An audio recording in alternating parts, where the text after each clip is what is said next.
मेष राशिफल। मेष राशि के जातकों के लिए जुलाई 2025 का महीना के करियर स्थान के स्वामी इस महीने द्वादश भाव में रहेंगे। वैसे सामान्य तौर पर शनि की यह स्थिति अच्छी नहीं मानी जाएगी, लेकिन जन्म स्थान से दूर जाकर काम करने वाले लोग या विदेश इत्यादि से संबंधित काम करने वाले लोगों को कुछ अच्छे परिणाम भी मिल सकते हैं। जिनका काम फील्ड वर्क का है उन्हें भी कुछ अच्छे परिणाम मिल सकते हैं।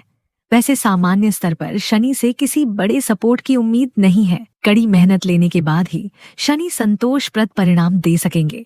हालांकि ऐसे काम जिनमें लगातार रुकावटें बनी हुई थी 13 जुलाई के बाद उनके रास्ते खुल सकते हैं। आपके प्रतिस्पर्धियों की ताकत कम होने का फायदा आपको मिल सकता है। हालांकि कामों का फल प्रतिफल भले ही तुरंत न मिले, लेकिन कुछ नए सौदे या नए काम करने के नए मौके आपको मिल सकते हैं। नौकरी में भी सामान्य तौर पर अनुकूलता बनी रहेगी।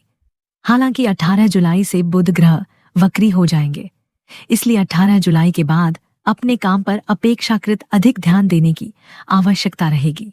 बेहतर होगा बातों से ज्यादा काम पर ध्यान दें, क्योंकि ऐसा करने की स्थिति में ही अनुकूल परिणाम मिल सकेंगे। नौकरी में बदलाव इत्यादि के लिए भी महीने को सामान्य तौर पर अनुकूल कहा जाएगा। विशेषकर महीने का पहला हिस्सा नई नौकरी ढूंढने में मददगार बन सकता है।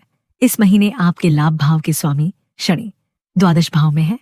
सामान्य तौर पर यह स्थिति अनुकूल नहीं है, लेकिन क्योंकि शनि ग्रह इसी अवस्था में अभी लंबे समय तक रहने वाले हैं, अतः केवल द्वादश भाव की स्थिति के आधार पर सब कुछ तय करना उचित नहीं रहेगा। ऐसी स्थिति में हम पाते हैं कि शनि ग्रह इस महीने अपने नक्षत्र और केतु के उपनक्षत्र में रहेंगे। यहाँ से औसत से थोड़े से कमजोर परिणाम मिलते हुए प्रतीत हो रहे हैं। आपकी लग्न या राशि के स्वामी ग्रह मंगल इस महीने 28 जुलाई तक केतु के साथ रहेंगे। मंगल पर न केवल केतु का बल्कि राहु का प्रभाव भी रहेगा। इस कारण से स्वास्थ्य में कुछ उतार चढ़ाव देखने को मिल सकते हैं। इस महीने आपके पंचम भाव के स्वामी सूर्य महीने के पहले हिस्से में अच्छी स्थिति में रहेंगे, जो प्रेम संबंधों में अनुकूलता देने का काम करेंगे। भले ही मिलने के मौके कम मिले, लेकिन फोन या अन्य संचार के माध्यमों से आपकी बातचीत होती रहेगी। हालांकि 28 जुलाई तक मंगल और केतु की युति पंचम भाव में रहेगी। इस कारण से जरूरी नहीं कि सारी बातें प्यार भरी ही हों। कुछ बातें नाराजगी भरी भी हो सकती हैं। आपस में बहस या लड़ाइयां भी हो सकती हैं। लेकिन महीने के पहले हिस्से में कोई बहुत बड़ी नकारात्मकता प्रतीत नहीं हो रही है।